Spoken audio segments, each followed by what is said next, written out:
¿Qué tal? ¿Cómo están amigos y amigas de esta comunidad? Como siempre un gusto, como siempre un placer que nos acompañen. Pues continúan los ecos, por supuesto, de la elección del pasado 2 de junio, más allá de los dimes y diretes por parte de los integrantes de una oposición que se fractura entre los extremistas y los que intentan recuperar un poco la cordura, y no tanto por una cuestión de autocrítica o de ética, sino más bien porque comienzan a darse cuenta que llegar a los extremos no es garantizar su propia sobrevivencia. Y por eso es que de repente nos topamos con críticas, con señalamientos como los de Carlos Loret de Mola en contra precisamente de la actitud de aquellos que están pidiendo fraude o están denunciando fraude, que se están yendo en contra del INE, o los reclamos que personajes como Azucena Oresti y demás le hacen a quien fuera el todopoderoso líder de la oposición e intocable líder de la oposición, porque tanto Azucena como otros comentócratas, quienes ahora sí hablan de Claudio X González, durante muchos meses lo ignoraron y durante muchos meses afirmaron que todos aquellos que lo denunciaban o lo evidenciaban como la cabeza del proyecto Transforma, del proyecto opositor, estaban simple y llanamente mintiendo, estaban simple y llanamente exagerando y cayendo en actitudes conspiranoicas, y que Xochitl en realidad era un fenómeno ciudadano, y ahí era donde se vinculaba con Claudio X González. Bueno, la realidad es totalmente otra. Pero en esos ecos hemos hablado ya de la responsabilidad de Alito Moreno, hemos hablado ya de la responsabilidad de Marco Cortés. ¿Y qué pasa con el PRD? Desde que Jesús Zambrano, el PRD, llegó a la dirigencia del PRD, el PRD ha sido un fracaso constante. Pero seamos honestos y seamos claros. El Sol Azteca comenzó a desmoronarse, a desbarrancarse, desde que Andrés Manuel López Obrador tomó la determinación de salirse del mismo, fundar Morena y encauzar su movimiento por ese camino. Recuerdo perfectamente las declaraciones de un Jesús Zambrano, de un Jesús Ortega, de un Carlos Navarrete, incluso del fallecido Miguel Barbosa, de Miguel Ángel Mancera, de Silvano Aureoles, de Graco Ramírez y demás, quienes dijeron en esa etapa, no nos va a afectar en nada. El PRD es un partido consolidado, con sus propias instancias, con sus propias bases, perfectamente delineado ideológicamente, y Andrés Manuel, pues es un líder más, un caudillo más, atrevió a decir Jesús Ortega, en una verborrea llena de frustración, de envidia y también, por supuesto, de coraje. El tiempo puso a cada quien en su lugar. A Andrés Manuel López Obrador en la silla del águila, haciendo un gobierno que lo ha dejado y que le ha ganado un lugar en la historia, y a los chuchos en el basurero de la misma.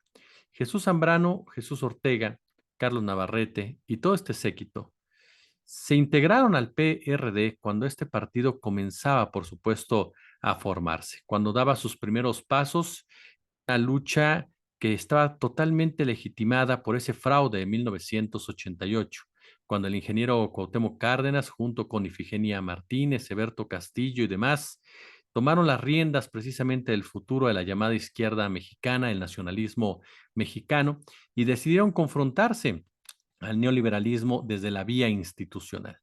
Después del fraude del 88, mucha gente cuestionó al ingeniero por qué.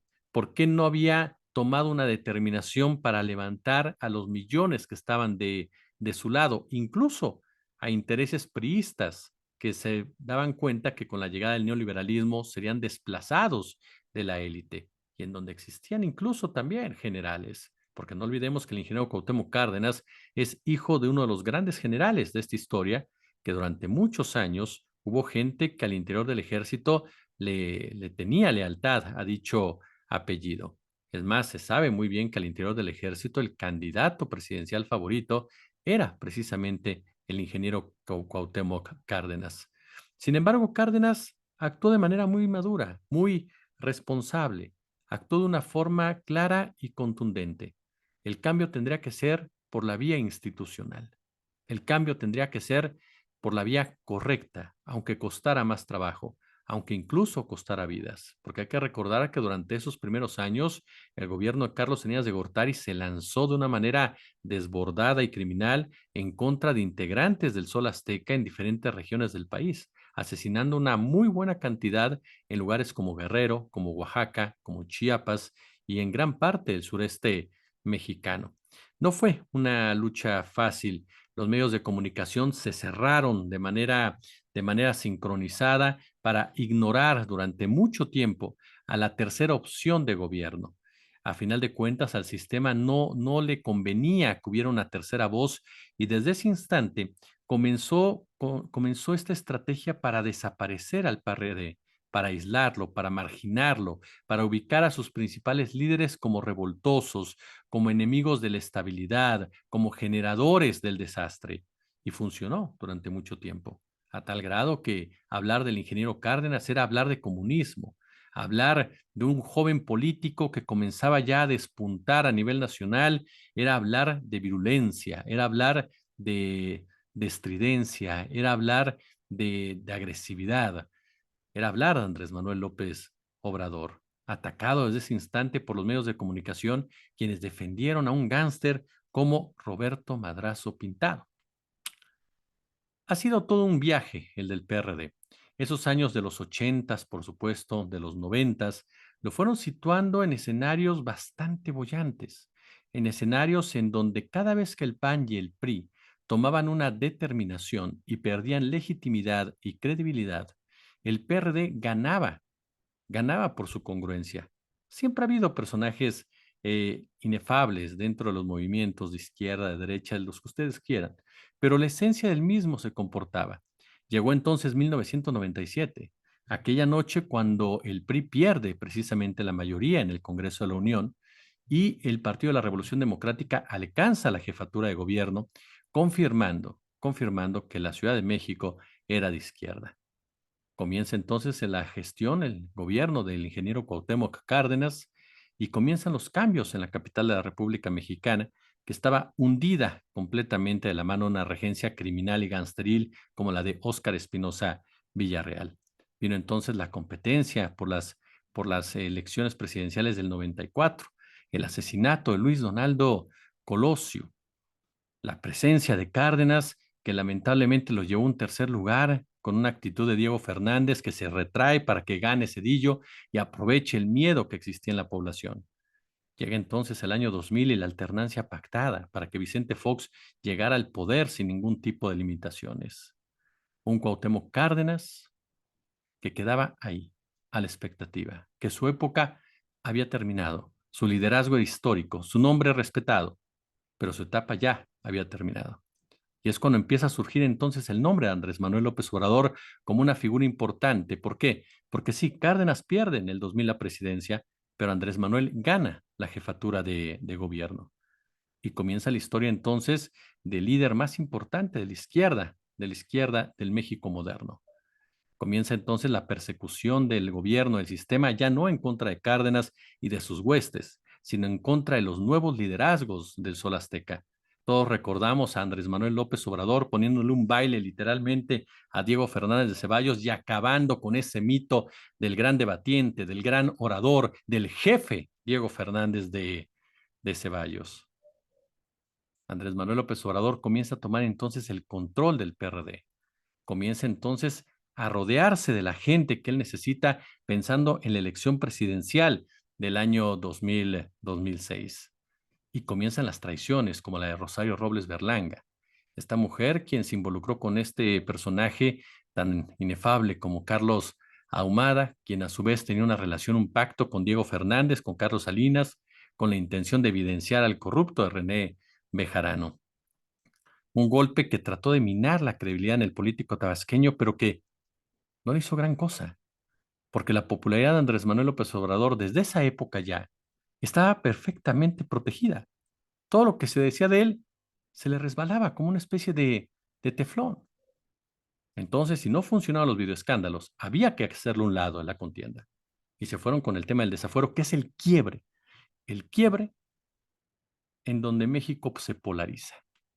Y lo provocó el sistema, lo provocó el Foxiato. En ese momento comienza la polarización social en México.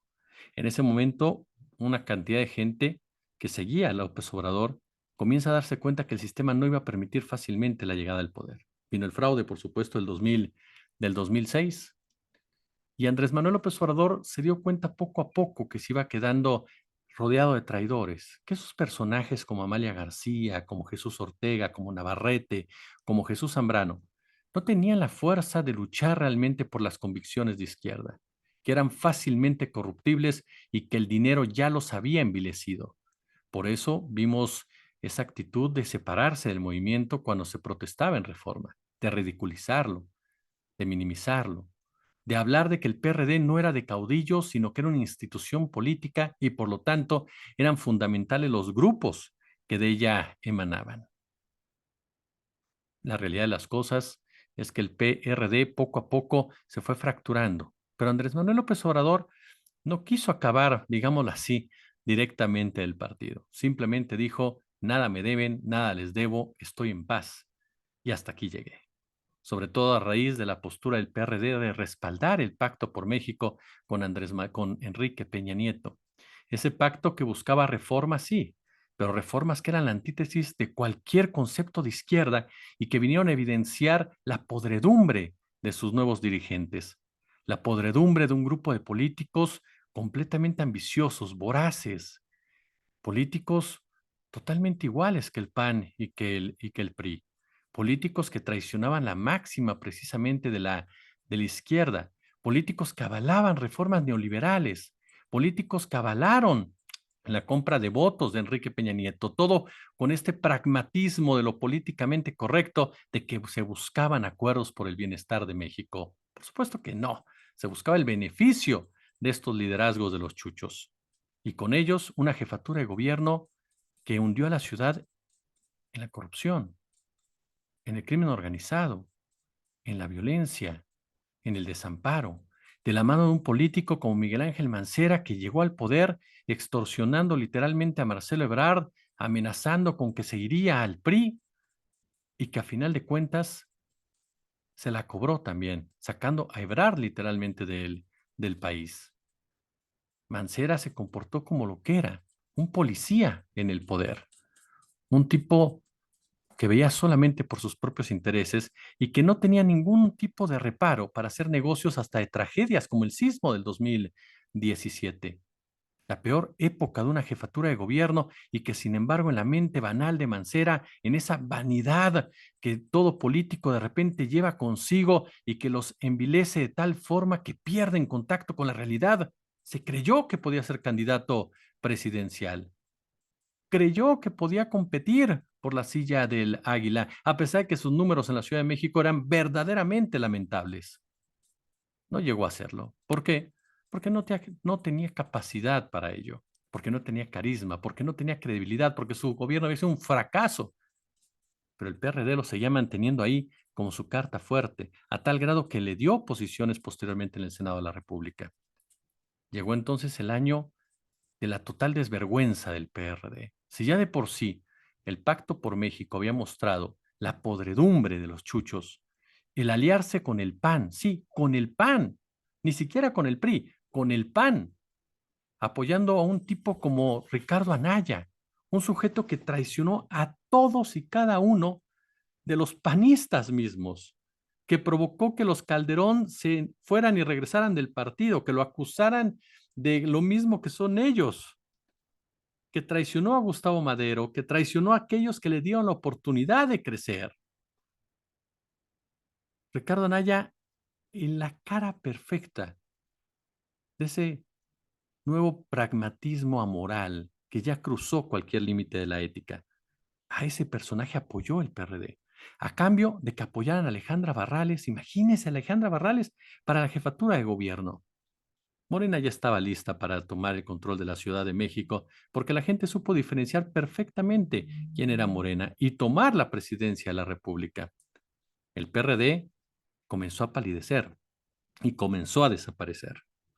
Se convirtió entonces en una comparsa, en una triste compañía de aquellos partidos que tenía que haber combatido, en un triste socio que solamente aparecía en las fotos publicitarias, pero que no tenía peso alguno.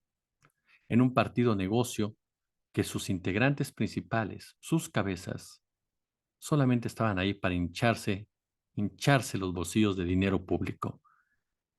Personajes que habían sido guerrilleros, personajes que habían sido líderes estudiantiles, personajes que se ufanaban de ser representantes de la verdadera izquierda, cuando en realidad sí eran representantes de esa izquierda, pero esa izquierda corrupta, de esa izquierda que puede estar muy cómoda con la derecha. ¿Por qué razón?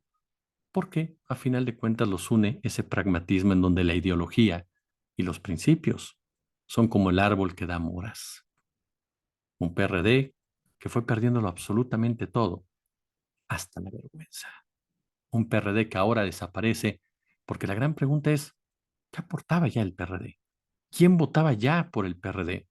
¿A quién le importaba el PRD? Cuando López Obrador y su gente se fueron del PRD, se quedó el cascarón. Y se quedó un partido sin alma, sin corazón, sin guía, sin ética. Se quedó una cueva de ladrones. Si les gustó el video, pulgar arriba, por supuesto, coméntenlo, platiquen con nosotros, déjenos cada uno de sus críticas que nos ayudan muchísimo a crecer, échenos temas, por favor, por supuesto, que para poder comentar con ustedes, compártanlo, nos ayuda muchísimo, muchísimo. Viene un momento importante como comunidad en donde hay que echarle para seguir creciendo, por supuesto. Suscríbanse al canal, suscríbanse, es muy importante si les gustaron los contenidos, denle a las notificaciones de YouTube, denle a las notificaciones del canal y por supuesto también, si hay posibilidad, como se los he dicho en otras ocasiones, échenos el super chat, échenos el super gracias, échenos unas al canal, vienen cambios importantes en el mismo, vamos a buscar más contenido, vamos a buscar darles mayor variedad de ciertos aspectos, vienen nuevos integrantes, así que échele por supuesto su apoyo y si no, con todo lo demás que hace, con todo lo demás que hace, compartiéndolo, likeándolo, nos ayuda muchísimo para que YouTube haga más amplia la proyección del video y nos recomiende mucho más. Los veo en un ratito para platicar de Atypical TV. Buenas noches.